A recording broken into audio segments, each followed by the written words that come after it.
Nous allons donc parler aujourd'hui des piécettes sur les yeux, de la rigidité cadavérique précoce et de l'état de la recherche scientifique sur ces deux questions.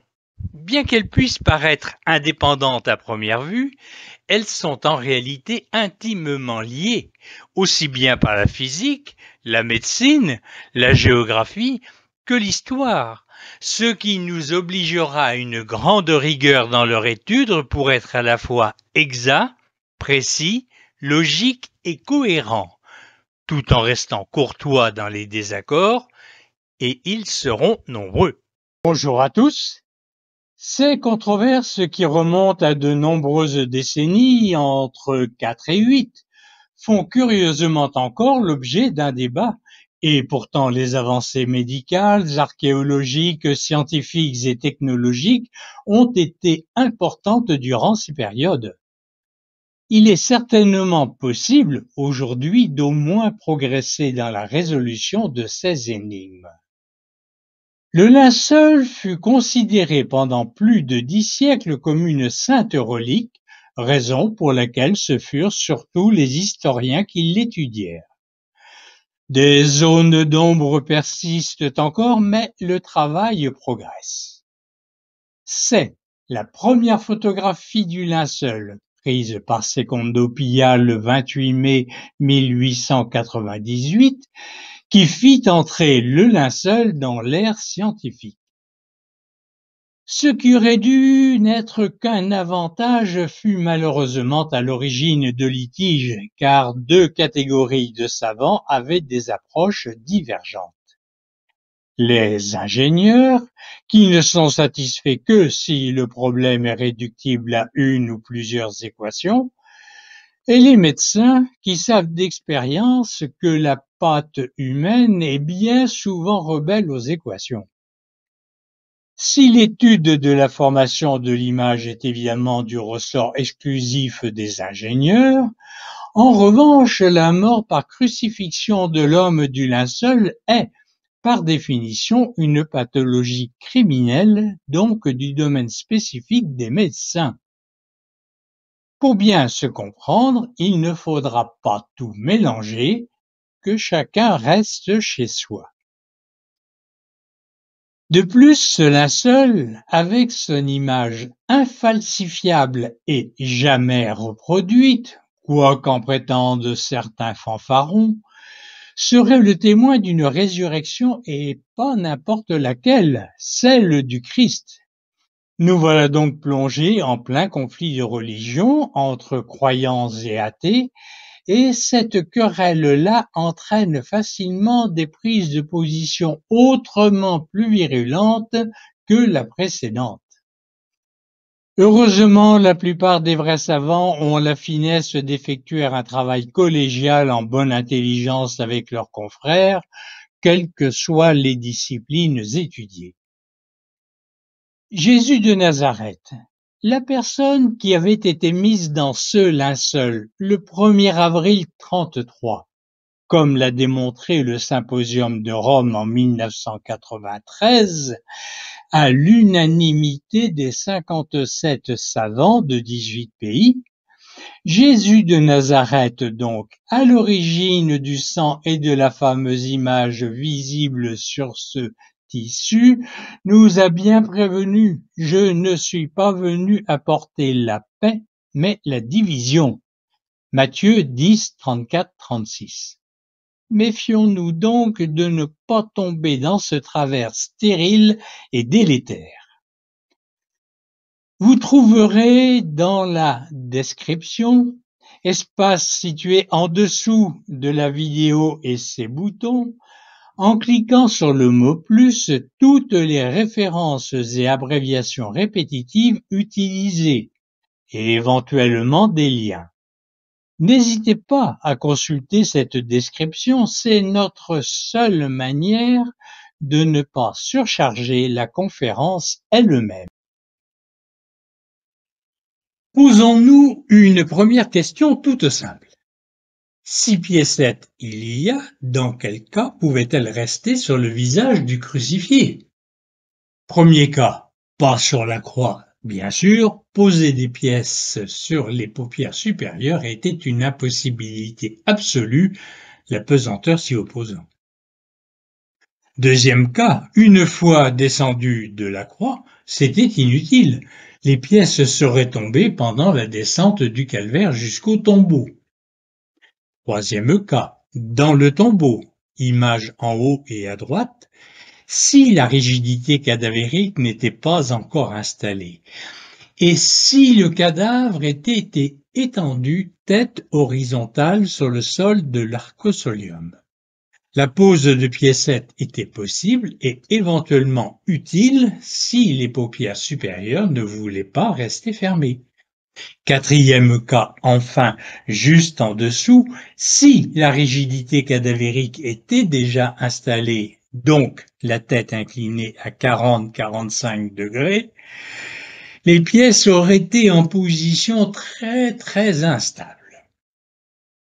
Nous voyons donc que la première question à résoudre est celle de la position de la tête.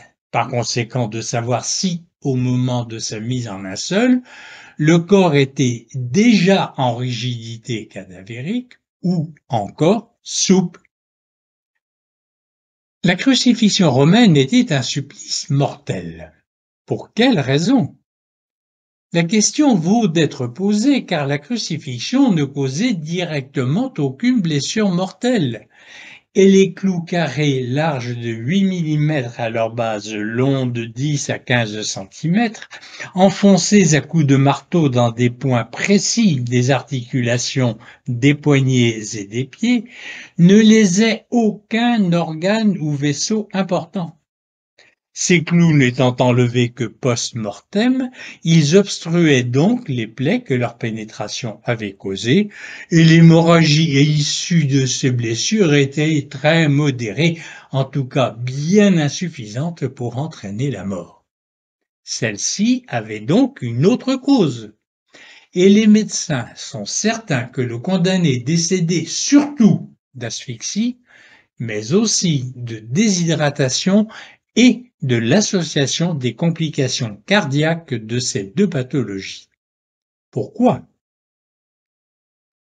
Le corps était maintenu sur un seul côté de la croix, le plus souvent dos appuyé au bois. Les pieds fixés à plat sur le montant vertical de la croix, le stipes, les genoux fléchissaient vers l'avant et les bras tiraient le corps en haut et en arrière, appuyant le dos au stipes et la tête ne pouvant se pencher que vers la poitrine, le corps prenait donc naturellement cette position au moment de la mort. Même sur une croix en forme de T majuscule, la tête se trouvait toujours plus basse que les mains. Le crucifix que vous voyez a été sculpté par le docteur Charles Villandre, chirurgien, ami et confrère du docteur Pierre Barbet à l'hôpital Saint-Joseph à Paris. Les proportions et attitudes sont conformes avec l'analyse de ces deux spécialistes, analyse que nous partageons totalement, sauf pour le croisement des pieds. Nous en reparlerons peut-être une autre fois.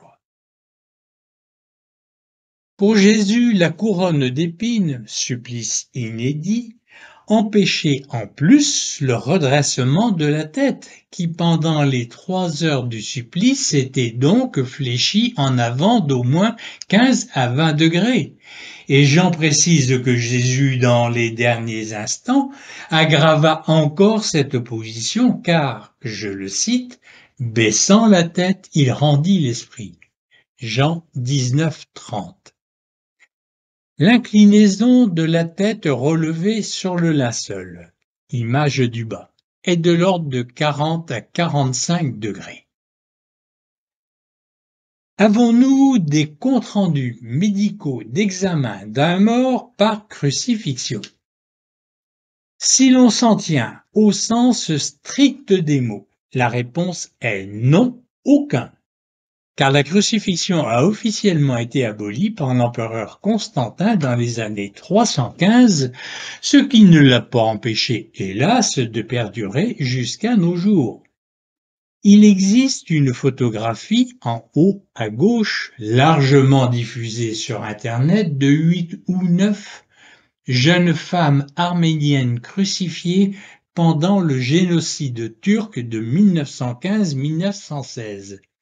Mais elle a été prise en 1919, pendant le tournage du documentaire Revišed Armenia, malheureusement basé sur des faits bien réels, l'histoire d'Archaleen Mardiganian. Il est évidemment impossible d'en extraire des détails médicaux valables. Il est par ailleurs bien connu que les Japonais crucifièrent plusieurs prisonniers pendant la Seconde Guerre mondiale, mais là encore, aucune image authentifiée n'est disponible. Si photos et ou examens médicaux il y eut, ils n'ont à notre connaissance pas été divulgués.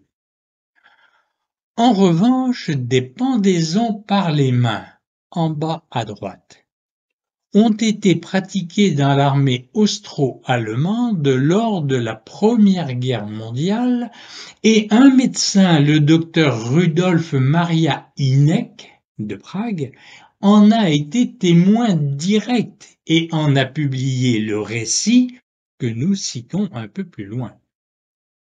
Par ailleurs, Antoine Legrand, qui n'était pas médecin, a recueilli les témoignages de 2 anciens prisonniers de Dachau qui ont vu plusieurs fois infliger ce supplice jusqu'à la mort. Nous rapporterons aussi ces témoignages. En dehors des 3 cas de torture susmentionnés, avons-nous d'autres exemples documentés de morts combinant un épuisement musculaire prolongé, une à plusieurs heures et une asphyxie?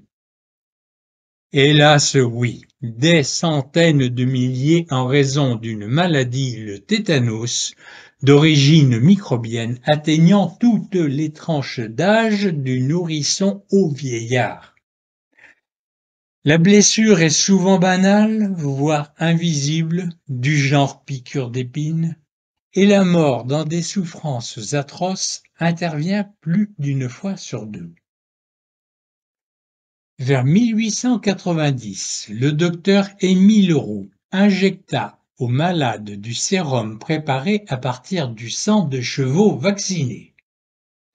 En 1923, fut mis au point le vaccin antitétanique que nous avons tous reçu. Depuis, la mortalité en France au XXIe siècle est, pour ainsi dire, nulle, contrairement, hélas, aux pays du tiers-monde. C'est l'extrême rigidité, image en bas à gauche, des patients atteints par cette maladie. Rigidité qui pouvait se poursuivre sans discontinuité par la rigidité cadavérique, qui a attiré l'attention des médecins du XIXe siècle. Les contractures, débutant souvent par la tête, le cou, puis les muscles du dos et des membres, peuvent devenir intenses au point de briser des vertèbres et même des os longs. Les crises d'opisthotonos représentées sur l'image, contractures généralisées, corps en arc de cercle dorsal, transpiration abondante sont restées tristement célèbres. Et une des causes fréquentes de la mort était l'étouffement par contracture intense des muscles respiratoires. Voici maintenant le récit donné par le docteur Hynek du supplice observé dans l'armée austro-allemande dans laquelle il était mobilisé en tant que Tchèque. Je cite. « Cette punition consiste à suspendre par les 2 mains le condamné à un poteau. Ses pieds peuvent à peine toucher terre par les pointes. Tout le poids du corps, c'est la chose importante, tire donc sur ces 2 mains fixées en l'air. On voit au bout d'un certain temps apparaître des contractions violentes de tous les muscles qui aboutissent à un état permanent de contracture, de rigidité en contraction de ces muscles, ce qu'on appelle vulgairement des crampes. Chacun sait à quel point elles sont douloureuses et qu'on ne peut les faire cesser qu'en tirant le membre dans le sens opposé aux muscles contractés. Ces crampes commencent dans les avant-bras, puis les bras s'étendent aux membres inférieurs, au tronc. Très rapidement, les grands muscles qui produisent l'inspiration sont envahis.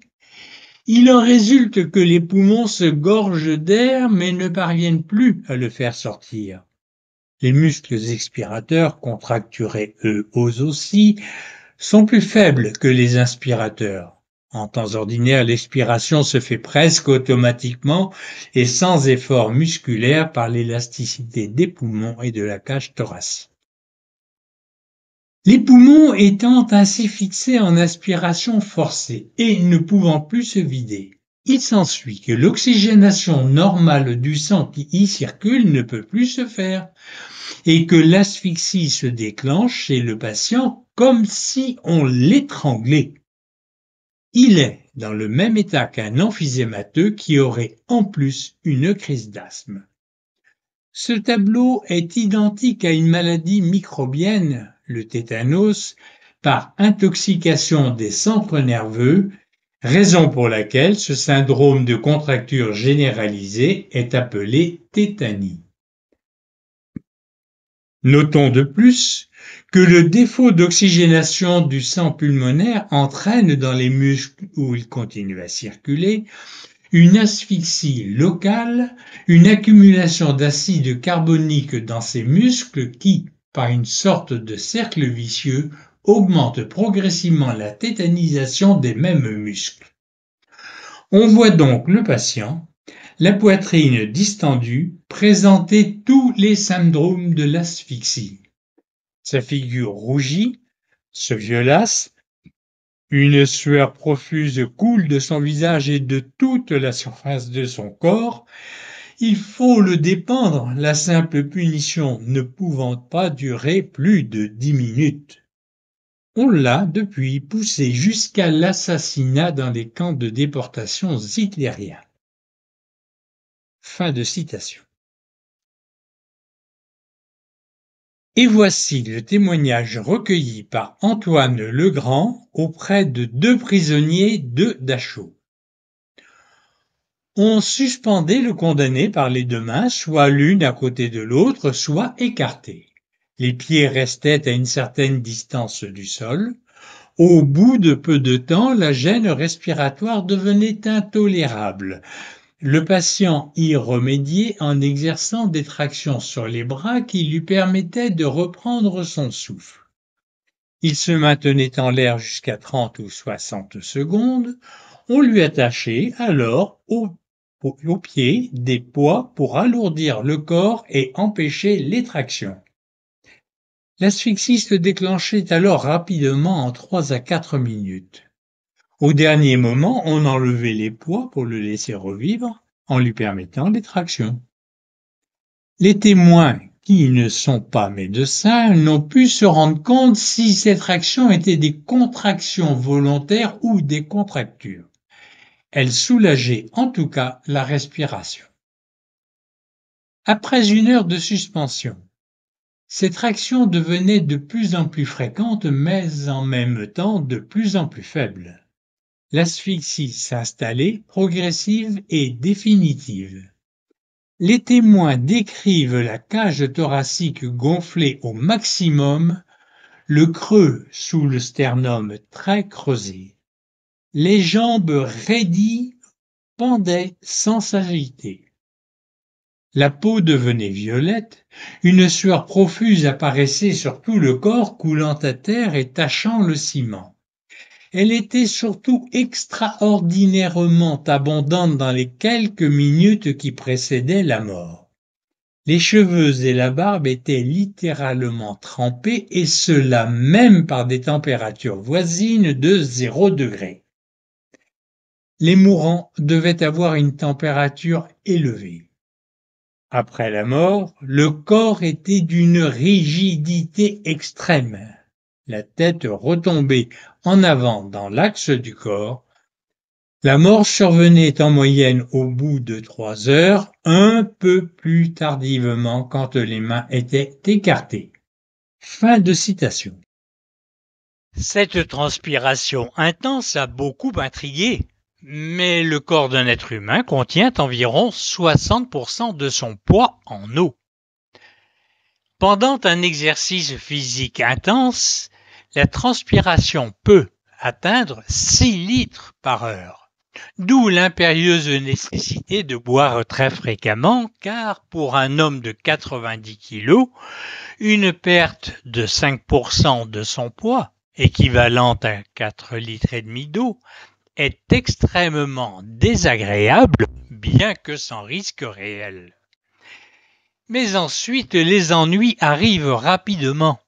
Une perte de 10%, 9 litres, est très grave, nécessitant réanimation et perfusion. Enfin, une perte supérieure à 10%, allant en s'aggravant, emmènera inexorablement à la mort, d'autant plus vite et sans récupération possible qu'on s'éloigne des 10%, 9 litres. Jésus n'a pas bu pendant 18 heures, a perdu 2 litres de sang par la flagellation. 1 litre de sueur emportant les 30 kilos du patibulum, la traverse de la croix sur le chemin du calvaire, jusqu'à épuisement complet avec chute. Et Simon de Cyrène a dû porter le patibulum à sa place.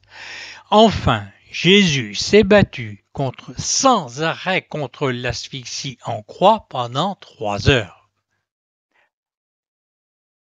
S'il n'a transpiré que 3 litres par heure sur la croix, donc 9 litres, cela fait 10 litres en tout, et en ajoutant les 2 litres de sang, nous en sommes à une déshydratation supérieure à 13%, donc très rapidement mortelle.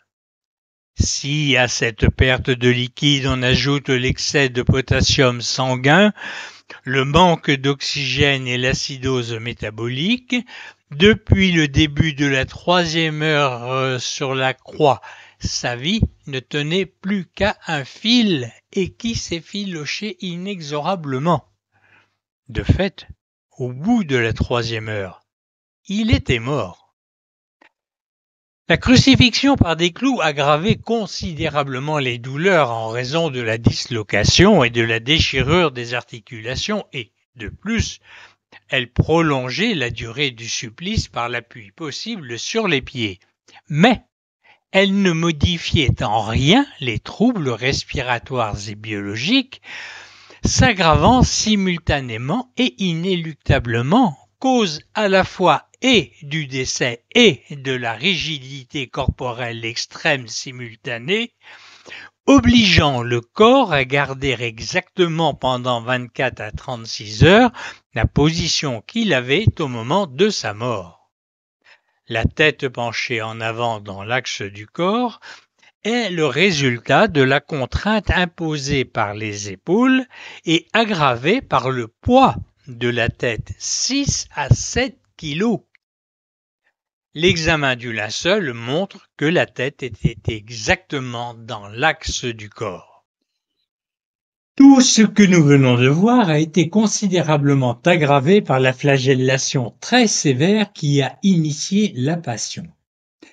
Premièrement, d'abord par le traumatisme général subi, l'équivalent d'un KO par minute pendant 10 minutes. Aucun match de boxe officiel n'atteint une telle violence. L'arbitre aurait déjà arrêté le combat depuis longtemps. Deuxièmement, ensuite, par l'hémorragie d'environ 2 litres, 35% du sang total d'un adulte de 1,90 m. Hémorragie externe mais aussi interne, initiant l'excès de potassium car celui-ci est à 98% intracellulaire. Et troisièmement, enfin, par la violence de la commotion des reins, à l'origine d'une insuffisance rénale avec acidose métabolique et blocage de l'excrétion du potassium aboutissant à des troubles du rythme cardiaque, voire son arrêt. Nous connaissons donc la position de la tête du mort. Fléchie en avant 40-45 degrés environ, fixée par la rigidité cadavérique immédiate, à la fois cause et conséquence instantanée du décès. La rigidité cadavérique atteint tous les muscles, donc les muscles oculaires. Or, les piécettes étaient censées être posées sur les yeux. Nous devons donc étudier les conséquences de la rigidité cadavérique sur les yeux. La rigidité cadavérique commence habituellement par la tête, et le premier muscle à entrer en contraction est le muscle droit supérieur de l'œil, celui qui attire le regard vers le sourcil, puis le releveur de la paupière supérieure. Ces deux muscles sont repérés par une flèche verte sur le schéma, puis les autres muscles oculomoteurs.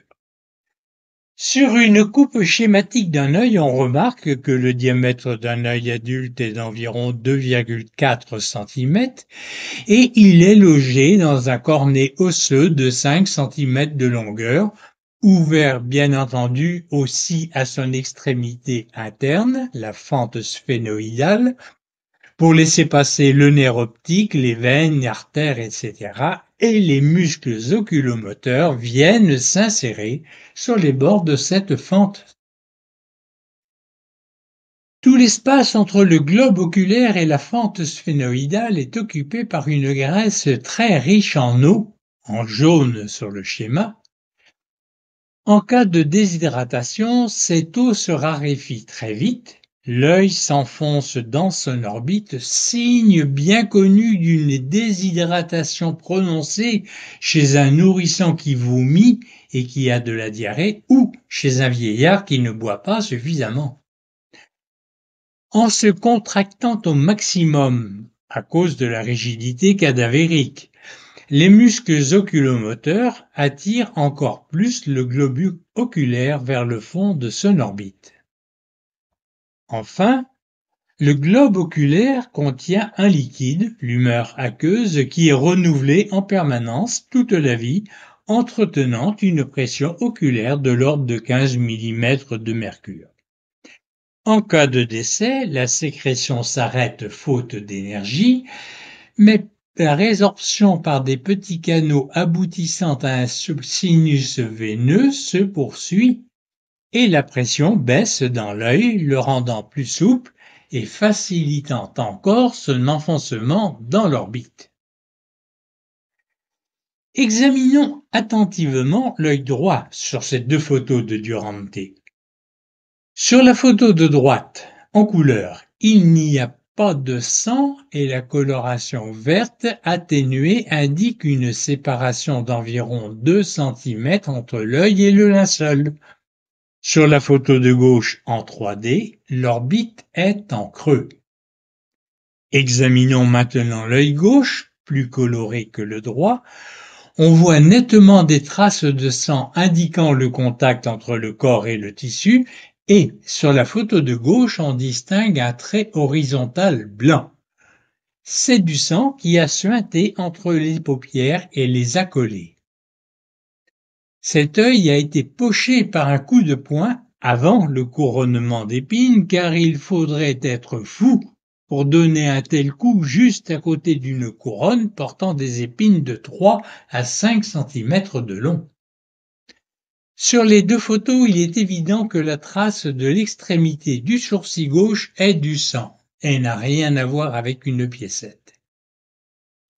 Au total, chez un crucifié en rigidité cadavérique, les globes oculaires et leurs annexes vont s'enfoncer dans leurs orbites dont les rebords osseux seront un peu plus saillants, masquant l'extrémité de la paupière supérieure très reculée, et il ne sera peut-être plus aussi facile de l'attraper avec les doigts pour la refermer sur l'œil, surtout en fin d'après-midi, dans un tombeau mal éclairé et orienté à l'est.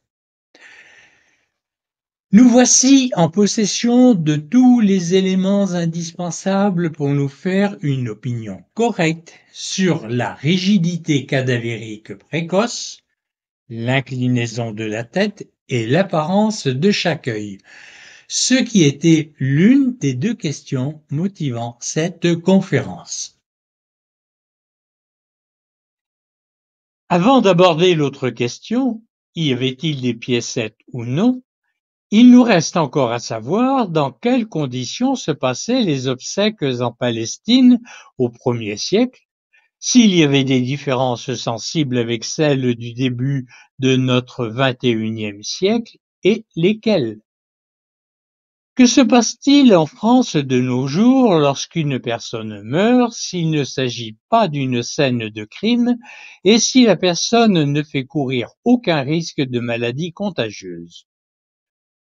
Sous nos latitudes tempérées, et depuis que nous disposons de glace carbonique en morceaux à une température de moins 79 degrés, à placer sur et le long du corps pour abaisser considérablement sa température, ralentissant ainsi la putréfaction, les morts sont généralement enterrés vers le 3e jour et la coutume veut que la personne décédée, toilettée et habillée, reste visible dans son cercueil, qui ne sera fermé que peu de temps avant son transfert pour inhumation.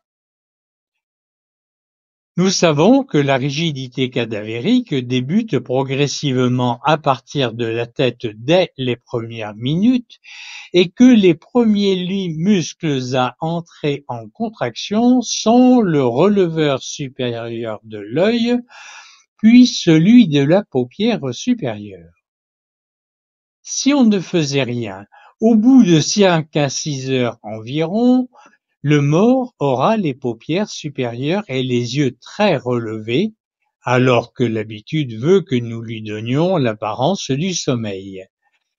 Et il ne sera plus si facile de lui abaisser les paupières supérieures qui seront figées.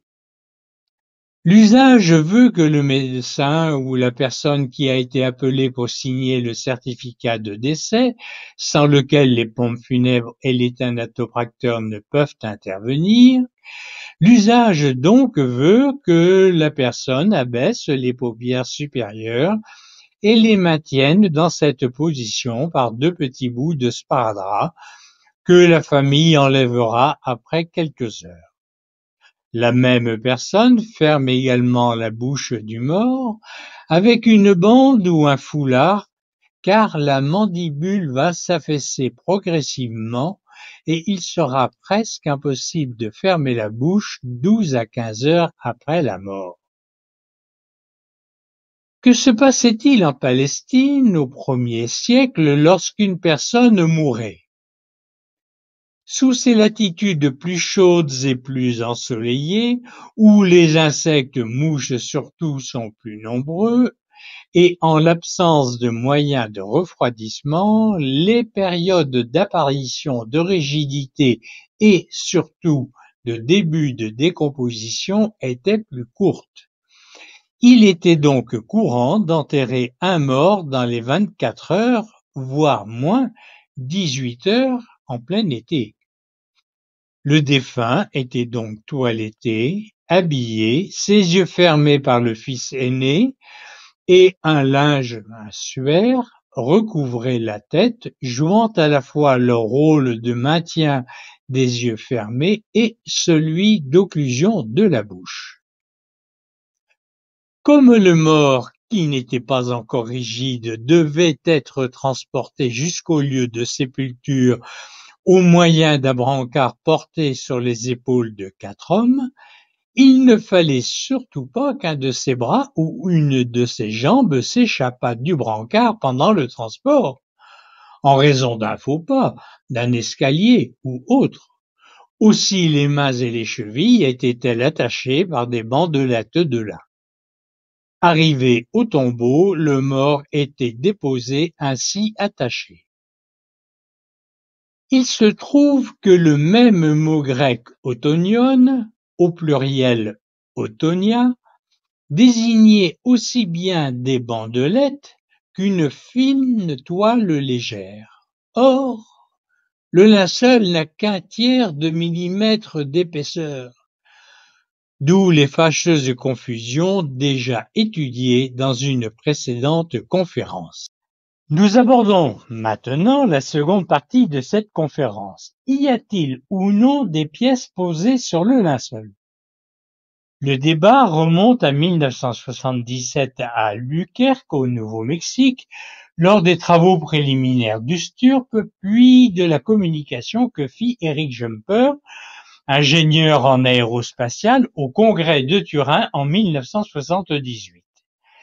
L'analyse tridimensionnelle grâce à l'ordinateur VP8 de la NASA aurait permis de déceler sur l'œil droit du linceul une très légère surépaisseur de l'ordre du millimètre et d'un diamètre d'environ 15 millimètres, pouvant correspondre à un petit bouton, éventuellement à un disque. Le professeur Giovanni Tamburelli, puis le père Francis Filas, aidé du mismate Michael Marks et travaillant sur la photo prise par Giuseppe Henriet, auraient distingué sur l'œil droit du linceul, à l'endroit présumé du disque, la crosse d'une houlette bordée par les lettres Y, C, A, I, qu'ils ont interprétées comme un lepton, une piécette de petite valeur, frappée sous Ponce Pilate. Cette découverte a mis en émoi le petit monde de la syndonologie et des experts en toutes disciplines ont fait part de leurs opinions sur la probabilité d'existence de ces piécettes. Or, nous constatons que l'avis des experts sont parfois diamétralement opposés, ce qui laisse quand même un peu perplexe. Parmi tous ces experts, lesquels n'étaient que des amateurs incompétents et lesquels étaient de vrais experts? Puisque la découverte de ce qui pourrait être une ou des piécettes vient de l'écran d'un ordinateur, il paraît logique de demander l'opinion de personnes habituées à travailler sur ordinateur, donc des informaticiens. Nous avons interrogé le docteur André Marion, docteur en physique nucléaire, ingénieur au CNRS, expert en traitement d'images, ancien directeur du Centre de numérisation et de traitement des photos à l'Institut d'optique d'Orsay, auteur de plusieurs livres sur le linceul, dont Jésus et la science. Il a très courtoisement répondu à notre courrier, y joignant même une magnifique reproduction de la Sainte Face prise par Henriet en 1931 et sur laquelle nous avons beaucoup travaillé. André Marion a attiré notre attention sur la largeur des lettres, 1,3 mm, qui n'a donc que 3 à 4 fois le diamètre moyen des fils du tissu, 0,26 mm pour la chaîne et 0,39 mm pour la trame, d'après les calculs de Gabriel Vial, expert au Centre international d'études des textiles anciens. De l'avis personnel d'André Marion, il n'y avait pas de doute, le lepton était une image construite par notre cerveau, une pareidolie ou, si vous préférez, une illusion. Le docteur Alan Wenger, médecin psychiatre à la faculté de Duke, spécialiste de photographie, de l'étude des images en lumière polarisée et découvreur de traces de fleurs sur le linceul, plus une quantité d'autres objets, est bien entendu d'un avis totalement opposé. Pour lui, les tracés à l'endroit présumé de la piécette sont sans équivoque des inscriptions provenant d'un lepton. Sa méthode de superposition d'images polarisées est décrite en description. Pour avoir étudié le linceul pendant des heures avec Thierry Castex, spécialiste en imagerie 3D et en traitement du signal, Nous savons que les traitements d'images par filtrage, applications de transformés de Fourier, points de convergence ou autres peuvent éventuellement donner de bonnes indications, mais risquent aussi de suggérer à peu près tout et n'importe quoi, surtout si ces traitements ne sont appliqués qu'à une très petite partie de l'image et que les résultats obtenus sont incompatibles avec des données certaines connues. Il est donc difficile sur ce sujet d'avoir une opinion tranchée et définitive. Gardons donc le conseil de prudence d'André Marion sans tirer de conclusion. Il n'est pas possible d'affirmer ou de nier qu'il s'agisse d'un lepton. En 1978, Eric Jumper, John Jackson et Kenneth Stevenson Jr. ont compliqué le problème par une citation erronée et tronquée en écrivant qu'il existait une coutume juive de mettre des objets sur les yeux des morts, et ils s'appuyaient sur le travail de A. P. Bender. Mais ils ont étayé leur affirmation par une méthode qui ne doit jamais être employée. Ils ont accolé deux passages séparés d'un même livre, mais distants en réalité d'une page et demie. En effet, page 101-102, Bender indique que la coutume juive veut que l'on ferme les yeux des morts, coutume toujours en usage à notre époque, y compris dans de nombreuses religions. Je le cite: « Quand le dernier souffle a quitté le corps et qu'aucune trace de la vie ne peut être discernée, les yeux des morts sont respectueusement fermés, généralement par le fils aîné, mais à défaut de lui par le parent le plus proche, etc. » Fin de citation. Mais malheureusement, à la page 103, Bender ne parle plus des Juifs de l'Antiquité, mais de plusieurs nations, époques et peuples, dont certains bandaient les yeux des morts, d'autres enlevaient le bandage dans le tombeau. Je cite à nouveau Bender: « Les Juifs mettaient un tesson de poterie et les Russes des pièces sur chaque œil. » Fin de citation. Telle est la seule allusion à la pose d'objets sur les yeux d'un juif décédé par Bender. Sur aucune des autres des 118 pages de son article, la coutume juive de poser une piécette sur les yeux n'est mentionnée. Sur quoi repose donc cette soi-disant coutume? C'est regrettable, mais seulement sur une erreur méthodologique. Hélas, le mal était fait et certains se sont jetés sur l'information comme si c'était parole d'évangile sans procéder à la moindre vérification. Nous allons donc être obligés de faire ensemble cette vérification. Sa valeur de preuve est déjà réduite à néant en raison de la faute méthodologique. Nous nous sommes dit que les seconds à interroger étaient les archéologues professionnels.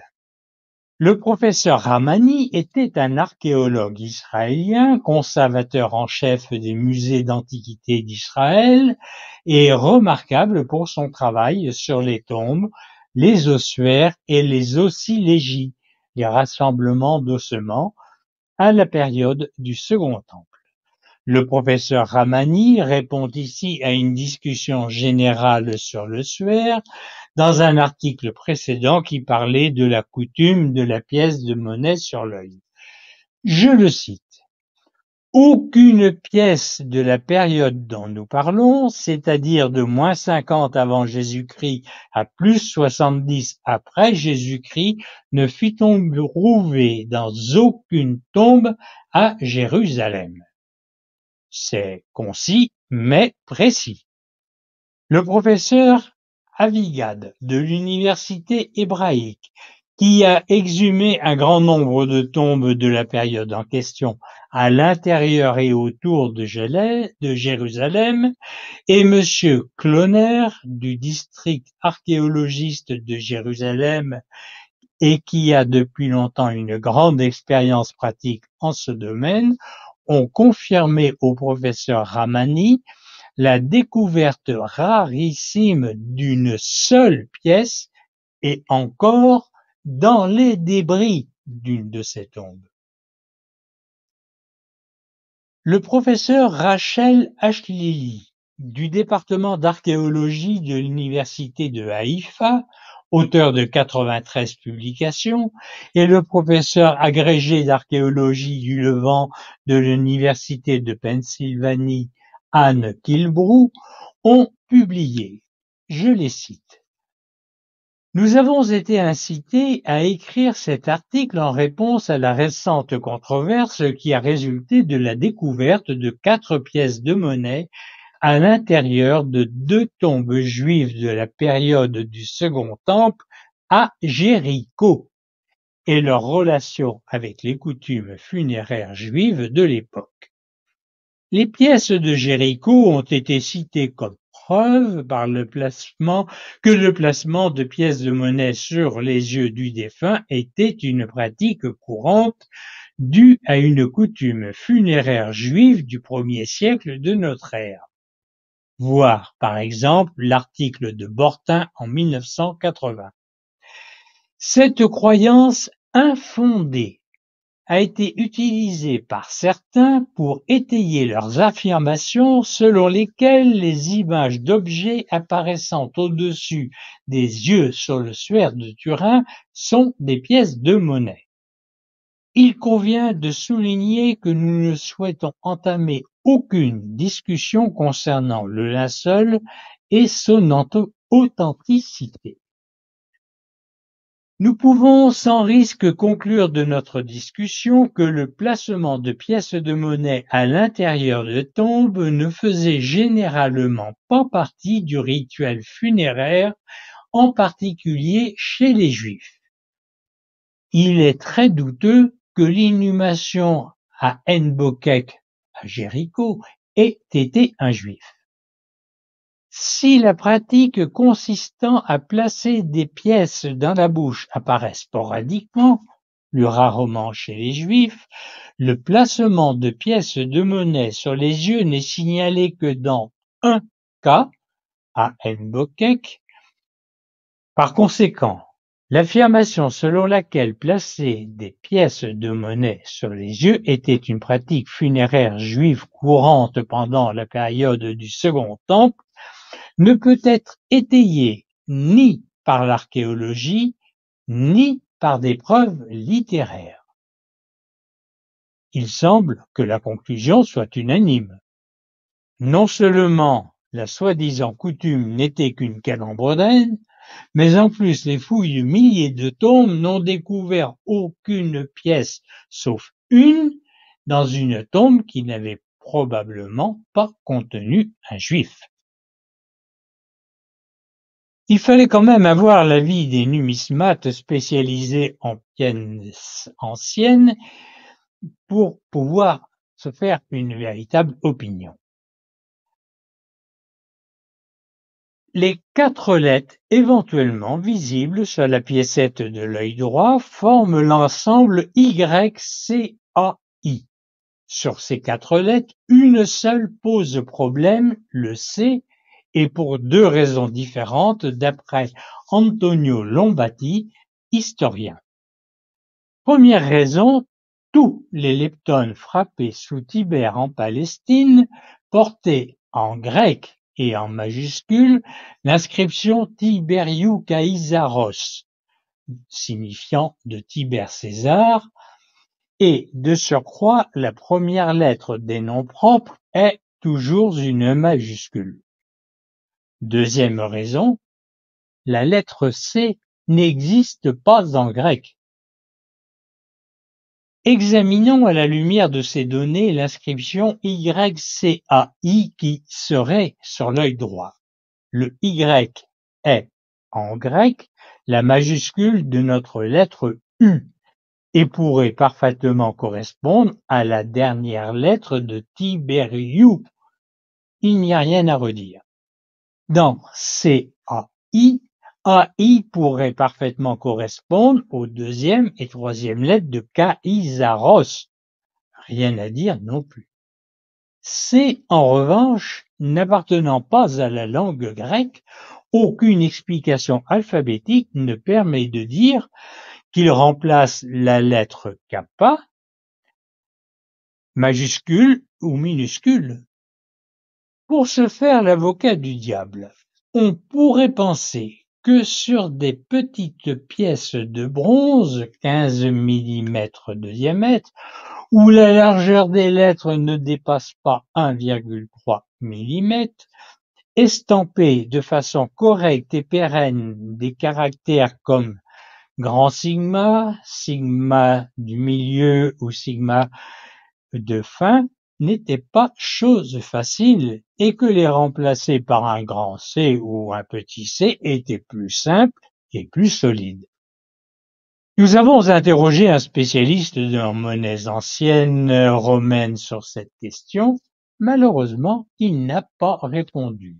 Donc, le doute subsiste.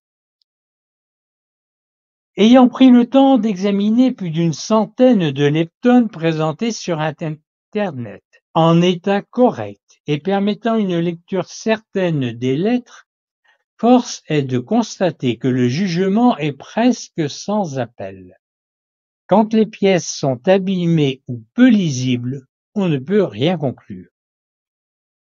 Que l'on ait trouvé quelques rarissimes pièces, une dizaine, peut-être un peu plus, portant Kaiser avec un C à la place du kappa et un autre C à la place du sigma, est exact puisque des photos ont été publiées, mais, et je cite là le magazine sud-africain paru en 2000, une seule fois, en l'an 29, le fabricant de pièces de monnaie a commis une erreur d'estampillage et a écrit Tiberiu Caesaros sur la base du latin César. Aujourd'hui, il ne reste que 3 exemplaires de cette erreur.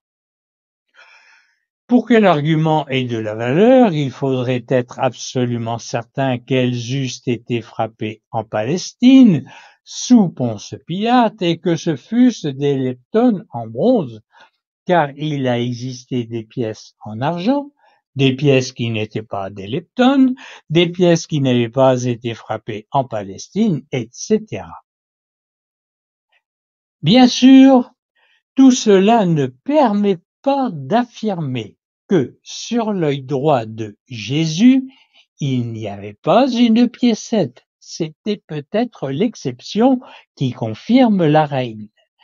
Mais cela prouve sans le moindre doute que la coutume juive de poser une piécette sur les yeux des morts ne méritait pas une seconde d'attention pour tout spécialiste soucieux de vérifier ses sources.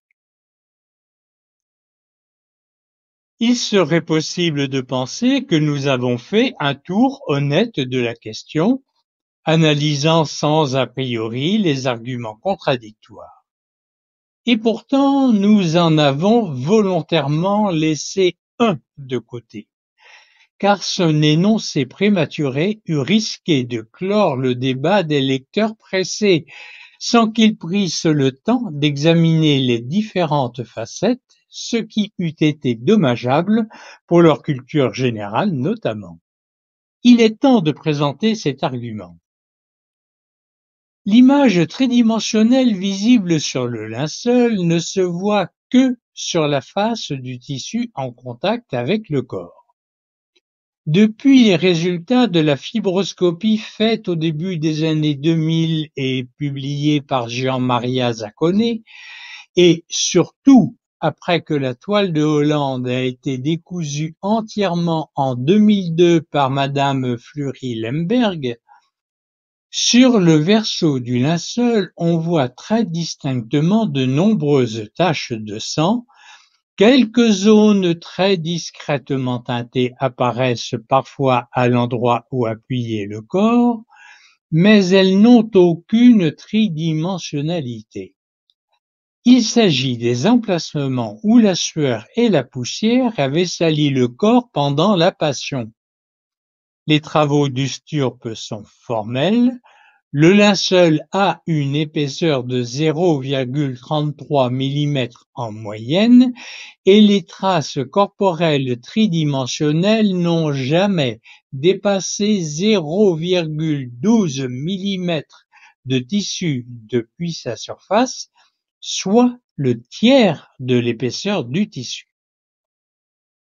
Aucune image corporelle tridimensionnelle ne s'est formée sous une tache de sang, et on pense que cela pourrait être dû à la présence de fer dans le sang en quantité suffisante pour arrêter un rayonnement alpha, car il paraît vraisemblable que c'en soit un. Sur l'image inclinée, vous reconnaissez la coupe d'un orbite, mais nous l'avons un peu modifiée. Cette fois, vous voyez l'œil droit d'un cadavre en rigidité avec un angle de 40 degrés entre la tête et le sol de la niche du tombeau. Ensuite, le diamètre de l'œil a diminué de 5 mm par chute de la pression intraoculaire. Et enfin, l'œil est enfoncé de 1 cm dans son orbite en raison de la perte de volume de la graisse orbitaire et de la contracture intense des muscles oculomoteurs. En haut de cette image, vous voyez le mot linceul inscrit en blanc et une petite flèche bleu pâle qui se dirige vers un trait bleu foncé qui descend obliquement jusqu'en bas de l'image en s'appuyant en haut sur le haut de l'orbite, l'os frontal, puis sur l'œil, puis sur le bas de l'orbite, l'os maxillaire. Ce trait bleu foncé représente le linceul qui moule le visage. Plus bas, vous voyez le mot leptone en blanc et une petite flèche vert pâle qui rejoint le linceul, le traverse et bute sur un trait vert plus foncé, épais et long d'une quinzaine de millimètres. Ce trait vert épais est l'hypothétique leptone éventuellement posé sur l'œil droit et appuyé sur le bas de l'orbite. Pour que l'on puisse discerner sur le linceul, à l'emplacement du leptone, une image de cette piécette, il faudrait que le rayonnement, appelons-le alpha, émis par le corps ait traversé l'épaisseur du métal de la piécette, 1,5 mm environ, avant de s'imprimer sur le tissu.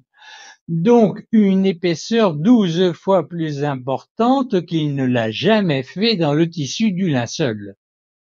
Et n'oublions pas que ce rayonnement est incapable de traverser une simple feuille de d'aluminium ou même de papier de 1/10 de millimètre d'épaisseur.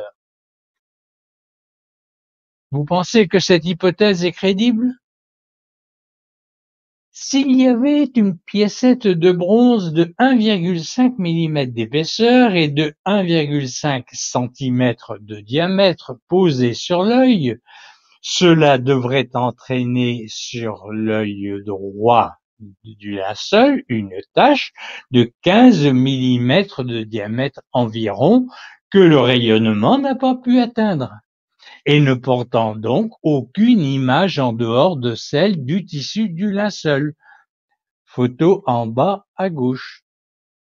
Il suffit de regarder les deux yeux, photo en haut à droite, pour s'apercevoir que la coloration est quasiment identique, ce qui met fin à la belle intrigue du leptone. Il n'y en a jamais eu. C'est dommage, car nous y avons cru nous-mêmes, en dépit des réserves d'André Marion.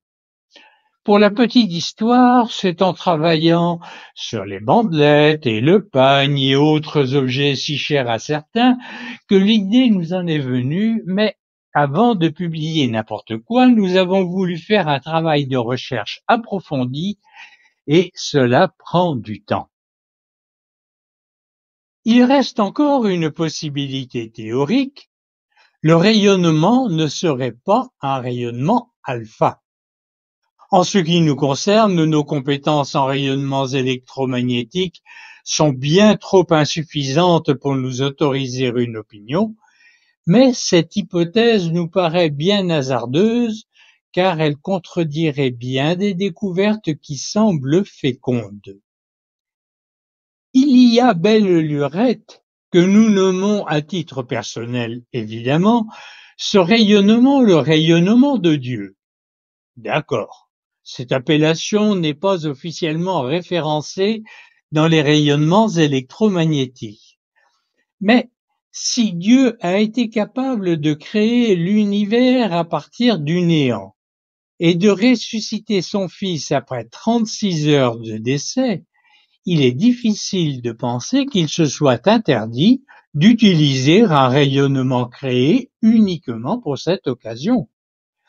Il a bien dérogé à ses propres lois de la création pour l'Immaculée Conception de la Vierge Marie, acte unique, ainsi que pour l'étoile des mages, qu'aucun astronome ou astrologue d'aucune nation n'avait jamais vu auparavant et que personne n'a jamais revu après le passage des mages à Bethléem.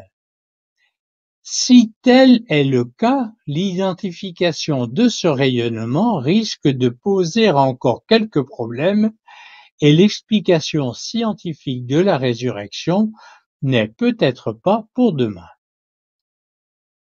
Pour en revenir aux deux questions à l'origine de cette conférence, que pense la science en 2023 sur la ou les piécettes posées sur le visage du linceul et sur l'éventuelle rigidité du corps de Jésus au moment de la mort sur la croix? Nous avons vu que la rigidité cadavérique précoce, voire immédiate, était, dans certains cas, tortures asphyxiantes, crucifixion, tétanos, était une notion parfaitement admise par la médecine depuis au moins les années 1950 et que l'absence de toute pièce de monnaie dans les tombes juives à Jérusalem et ses environs entre moins 50 avant Jésus-Christ et plus 70 après Jésus-Christ était clairement établie par le professeur Ramani en 1961, puis confirmée par les professeurs H. Lilly et Kilbrew en 1983, éliminant de facto la soi-disant coutume de placer des pièces sur les yeux des morts. En 2023, il y a donc au minimum 40 ans que la science s'est prononcée officiellement sur ces deux sujets. Ceux qui s'accrochent bec et ongles aux théories périmées d'antan le font à leurs risques et périls. Plus récemment s'est posé le problème du rayonnement à l'origine de l'image. S'il s'agit, comme le pense la grande majorité des physiciens, d'un rayonnement alpha, il est totalement incompatible avec l'image sur le linceul de tout objet métallique placé entre le corps et le tissu, que ce soit une piécette, une bague ou n'importe quel autre objet. Ce point précis reste à établir avec certitude par les spécialistes de cette branche de la physique. Je vous remercie de votre attention.